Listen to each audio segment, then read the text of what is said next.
In the late 19th century, the city of Detroit was just beginning to emerge as the manufacturing mecca it would one day become.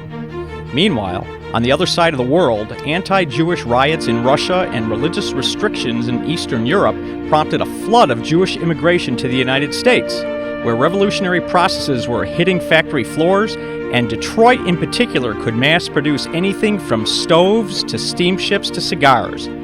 But for the Jewish immigrants of Eastern Europe, Detroit was more than industrial opportunity. It was the chance to educate their children, to worship freely, and to build a new life, a life on Hastings Street.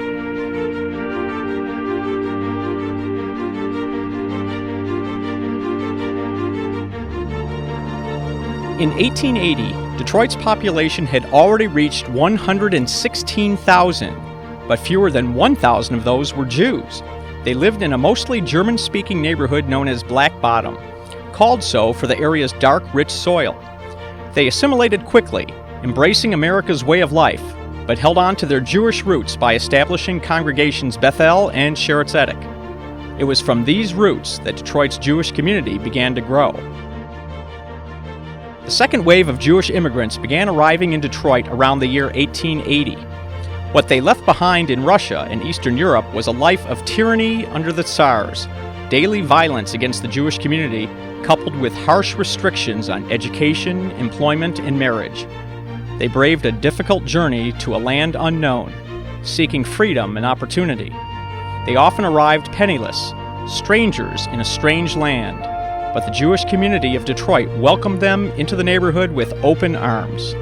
Geographically, the neighborhood was bordered by Monroe, Watson, Brush, and Orleans streets, with Hastings Street as the major business thoroughfare.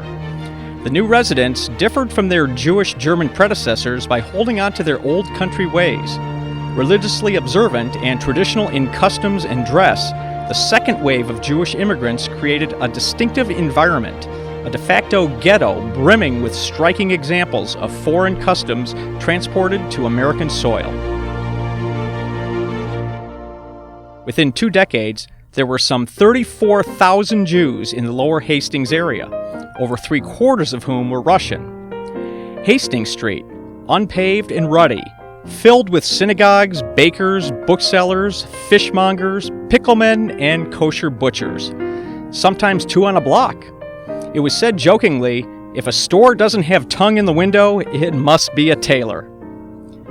All day and every day, except on the Sabbath, an endless stream of men, women, children, horses, and their carts rumbled along this major thoroughfare.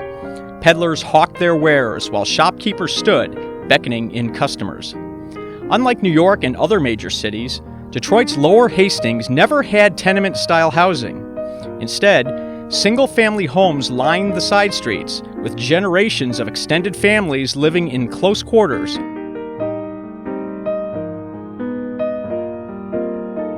The immigrants spoke mostly Yiddish, while their sons and daughters learned English and acted as translators. They lived modestly and worked hard to provide a better life for their children. Together, they created a network of synagogues within walking distance of their homes. Some were founded in available storefronts, others in nearby buildings bought or rented. Still, things were not exactly as they were in the shtetls. Jews who acclimated to American cultures and traditions often struggled to balance their desire to maintain a Jewish identity. The old world versus new, traditional versus modern. But these were hardly challenges faced by the Jews alone. It was happening in immigrant communities nationwide. What made Detroit's Jewish community unique was that despite these questions, they remained focused on what was most important, providing assistance to those in need. And so, the community banded together to establish dozens of charitable organizations. The Gemilath Hasidim Association was founded in 1895 by 10 men meeting in the back of a shoe store on Hastings. Initially, they provided interest-free loans of $5 so a man could purchase supplies for a peddler's pack.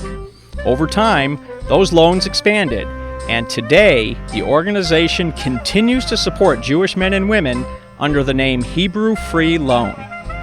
In 1902, Blanche Hart and Ida Koppel took a group of children out of the city to the park on Belle Isle for a day of fresh air. Thus was the humble beginning of the Fresh Air Society, better known today as Tamarack Camps. The first Jewish community center, called the Hannah Schloss Memorial Building, opened in 1903. It included a medical clinic, nursery, classroom, even bathing facilities for local residents whose homes had no running water. The bustling center offered social and cultural programs, including classes in English, science, dance, as well as concerts and clubs for youth and adults. Jewish education was a high priority, and so several schools operated out of synagogues in the afternoon. Eventually, United Hebrew Schools was formed, providing students with education in Torah, Hebrew literature, and Jewish history. By the early 1900s, the community was also tending to the needs of the oldest and youngest among them. In 1907, Jacob Levin spearheaded the Jewish Old Folks Home, today called Jewish Senior Life, where the elderly who could no longer maintain their own house could live in a strictly kosher home. And a little over a decade later, the Detroit Hebrew Orphans Home was established. Perhaps the most significant organization founded during this period was the United Jewish Charities in 1899. Led by Rabbi Leo M. Franklin, the entity sought to consolidate the myriad of services being offered in the community and to harness the strength of their many volunteers and funders. Still in existence today, the organization is now known as the Jewish Federation of Metropolitan Detroit. With growth and prosperity, the Jewish community moved northward out of their cramped rooms and into larger homes with modern conveniences. Lower Hastings went on to become a business core for the African American community, before being transformed into what we know today as the Chrysler Freeway, Ford Field, and Comerica Park. Though it is no more, the area holds a very special place in Detroit's Jewish history. It will forever be remembered for its spirit and culture, and for many, where Jewish life flourished.